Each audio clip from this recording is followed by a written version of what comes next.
Using your tarot cards for creativity is one of my favorite ways to use tarot as a tool.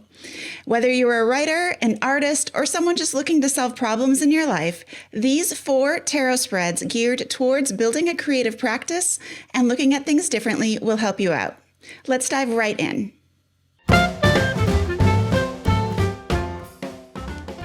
Hi, I'm Angie from The Simple Tarot, which is all about helping you to learn how to read tarot cards so that you can use them as tools for creativity, for personal development, for self-care, and just plain old fun.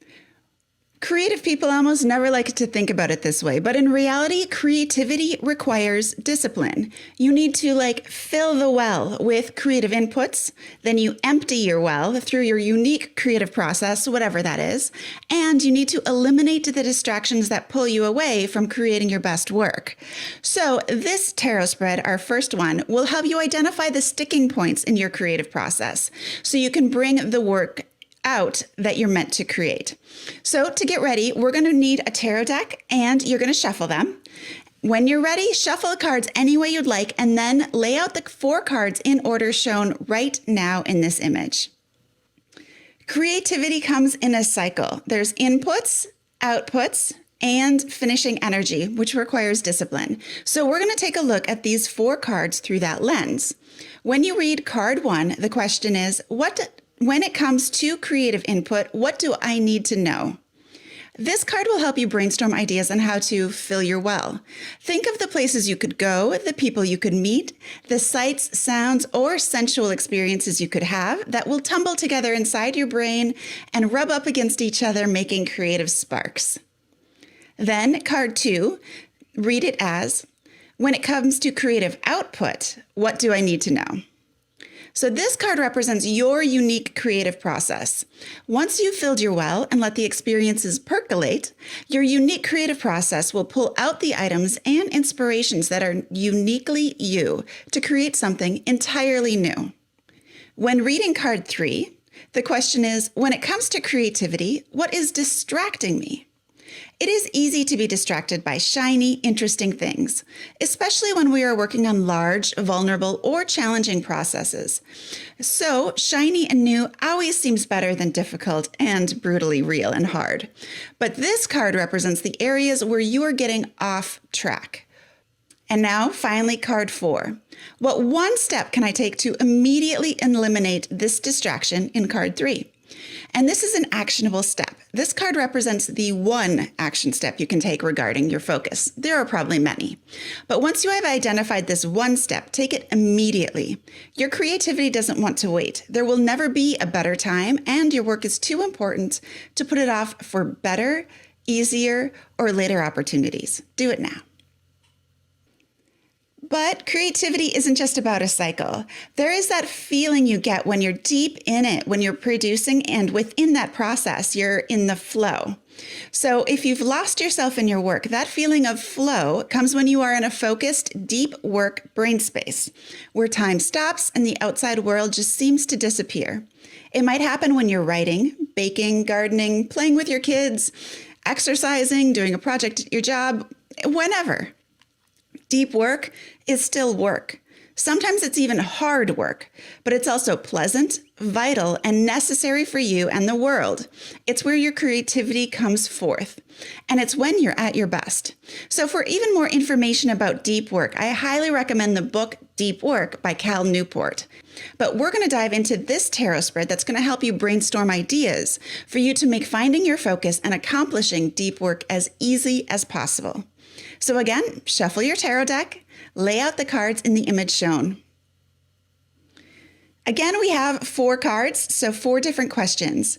With card 1, we want to ask, who can I ask for help, whether that's advice, guidance, or support? So this card represents the people you can ask for help about focusing and deep work. Perhaps you need to readjust your work schedule with your boss, talk to your spouse about changing childcare routines, or reach out to someone you admire for advice. Get creative and use this card to come up with as many ideas for guidance and support as you can think of. And remember, you can use books and the internet. You don't have to meet these people in person. Card 2. What resources do I need to add? This card represents the physical items and practical support you can add to your life so it is easier to get into the focused, deep work mindset. Brainstorm as many ideas as you can. Card 3. What do I need to eliminate? This card represents the beliefs, thoughts, habits, things, interruptions, or problems you need to get rid of so that you can do your best work and find that deep work-focused place. And finally, card 4, what else needs to change? So this card will help you brainstorm additional ideas for what needs to change in your environment, your habits, routines, relationships, your thoughts, your choices, your beliefs, or your actions, so that you can easily get into that focused, deep work that you most need to do for your own creativity and your own self-care. Our third tarot spread is all about self-sabotage. We all have a happiness level where we feel comfortable at. So when our happiness level gets too high, we sabotage ourselves to bring it back to within our comfortable range. Totally messed up, but we all do it. Have you ever gotten a big raise at work and then you fought with your boyfriend the next day? Or you accomplished a huge project that you're really proud of and then you spend the next week sick? These are all signs of self-sabotage. And a great book about this topic, because you know I love recommending books, is The Big Leap by Gay Hendricks. Highly recommended. So sabotage does not need to happen though, and we can all take action to raise our own happiness levels.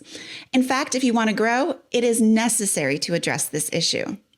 So to get started, this tarot spread is going to help you identify your personal preferences for sabotaging yourself so that you can keep yourself small and safe and comfortable. It's also going to help you prevent that sabotage in the future.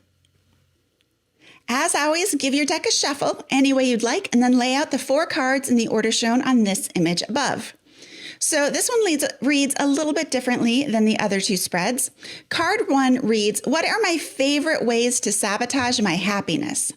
So this card represents the specific ways you use self-sabotage to keep yourself comfortable and safe. Remember, you're not intentionally sabotaging yourself here, so these are sneaky tactics. They're going to seem normal, perhaps a bit annoying, and are definitely hidden. Cards 2 through 4, which action steps can I take to prevent self-sabotage in the future? So these cards, all 3 of them, represent the specific action steps you can take today or within the next few days to prevent yourself from sabotaging yourself in the ways you identified in card 1. You will likely need to set up routines, reminders, systems, support, and or some sort of accountability to prevent self-sabotage in the future. So look to those when you're reading these 3 cards. Our final spread for creativity has to do with time management. You really can't manage time, so this is really about personal and self-management. So when we feel stuck and overwhelmed, it's often due to misdirected energy. We spend so much time avoiding what we need to do or want to do, and then we spend even more time feeling guilty about it so that we don't move forward. Again, this is technically a feature of self-sabotage. But we waste our most precious resource, which is time, because we have never really investigated what we gain by spending our time in this way. So this tarot spread will help you easily redirect your energy so that you can get your needs met without additional guilt, shame, self-sabotage, or other negative burdens. For this tarot spread, shuffle the cards any way you'd like and lay out 5 cards in the order shown on this image. Card 2 lays on top of card 1 so that it is crossing and covering it.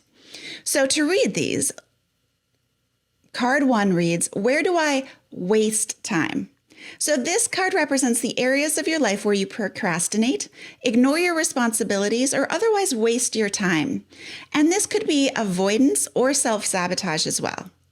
So card 2 is laid over card 1, and it reads as, what benefits do I get from wasting this time? You wouldn't be doing it if you didn't get some benefits. So this card represents the specific and real benefits you get from wasting your time. Examples of these benefits might be feelings of comfort, escape from problems, daydreaming to stretch your imagination, time spent with the people you love. So you would not be choosing to waste this time without receiving some benefit for doing so. So be clear and specific on the positive elements you get by wasting the time this way.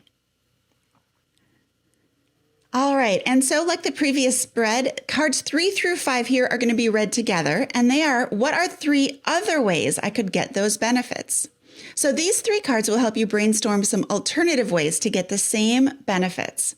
So once you have defined possibilities, experiment to see if these alternative ways provide the same rewards as you receive by wasting your time. So if you are trying to use boredom for imagination, do it intentionally, not as a time waster. Again, if you're spending time with people you love as a way to waste time, do that intentionally, and then spend your time intentionally on whatever it is you're avoiding. You may find that you're easily able to move forward in areas where you previously wasted time once you are getting your needs met in those other areas. Of course, these 4 tarot spreads aren't the only ones that are good for creatives. If you're a writer, artist, or designer, there are tons of fun spreads available on Pinterest. Pinterest is my go-to source for finding new tarot spreads. And don't forget the foundation of creativity, which is your own personal self-care. You can't make good work if you're not taking care of your own needs first. This next video right here shares my favorite tarot spreads for selfish, delicious, wonderful, pleasurable ways to do self-care with tarot. So check it out right now. It's a fantastic place to start when you're trying to fill your creative well.